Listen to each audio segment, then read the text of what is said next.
Hello guys, good morning, good afternoon, and good evening sa inyong lahat po. Ako nga po pala si Ron at magbibigay po ako sa inyo ng quick tutorial kung paano po kumita ng pera gamit ang Bitcoin mining sa pamamagitan ng CryptoTab browser. Okay, simulan na po natin. Meron po akong ibibigay sa inyong link sa description dyan po sa baba. Pakiclick lamang po at ito po ang lalabas sa screen ninyo. Yan. Ito po ang tinatawag na CryptoTab browser. Para po siyang Google Chrome. Pero ito ay dito, mabilis po siya at the same time, kikita ka po ng pera. Okay. Next is, click nyo po itong download na to. Ito. Sa may gitna sa taas, click nyo po yan at lalabas po ito. May lalabas po itong save as. I-save nyo na lang po siya sa desktop. Click save, and then, okay na po. Once na ma-download na po siya, yan, make sure ilagay nyo po siya sa desktop po para mas madali nyo po siyang makita. Okay, eto po.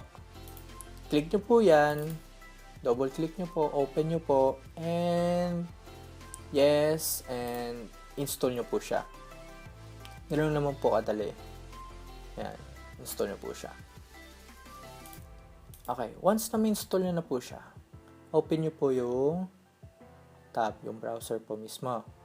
Click nyo po yan. Ayan. Tapos, dito po sa upper right, may makikita po kayong letter C. Ayan. Symbol po niya na letter C. Ito po ang nakalagay po ay CryptoTab. Click nyo po yan. At, lalabas na po siya. Ayan.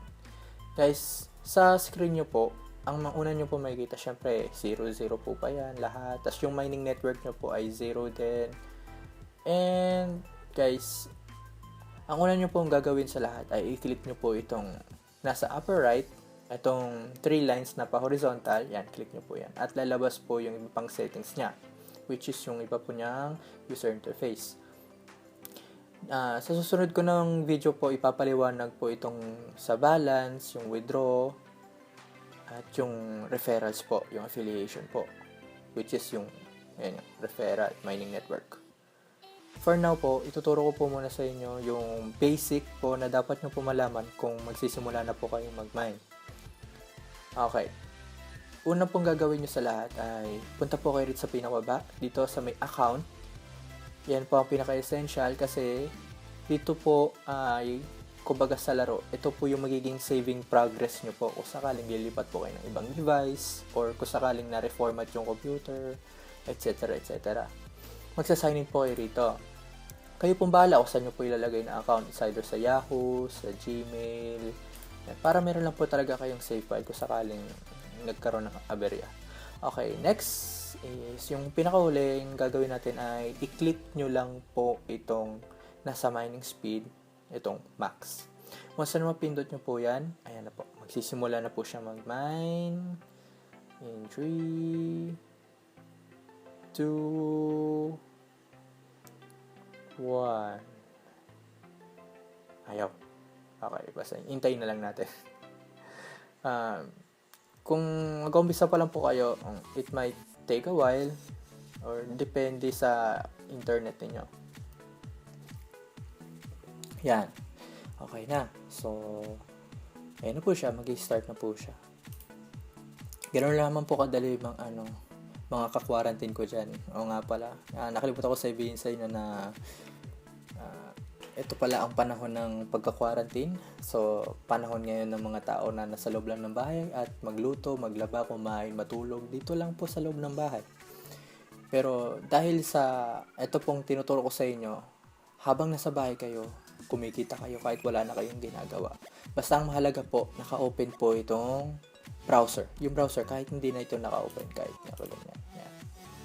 Yan. Ganyan lang po siya. Punta po kayo sa FB, YouTube, etc. etc. Ayun lang naman po guys. So kung nagustuhan nyo po itong quick tutorial ko na ito, hit like nyo na po. And also, wag nyo pong kakalimutan po, i-share nyo na rin po sa mga kakilala nyo po, sa mga kaibigan nyo po, sa pamilya nyo po, para makatulong na rin po kayo, hindi lang po sa sarili nyo, no? Matulungan nyo na rin po yung ibang tao na kung paano pong kumita ng pera kahit na nasa loob na ng bahay, naka-home quarantine. And also, yung iba po rito, i-upload ko po siya. Yan, yung iba pong topics sa pag-uusapan, itong withdrawal, ayan, itong mining network, ayan, importante yan. So, pakiabangan na lang po guys, para ano po kayo, updated po kayo sa aking i-upload na videos. Hit nyo lang po yung subscribe at sa tabi po niyan may notification bell at pag na-click nyo na po yan, ayun po, marireceive nyo na po lahat ng mga updates ko patungkol po sa mga videos at dito sa Crypto Tab na to at magbibigay pa po kayo ibang tips and tricks kung paano nyo po mas mapapabilis ang pagmina nyo po ng pera sa Bitcoin. Ilong lamang po guys at happy mining po and stay safe po guys. Bye bye!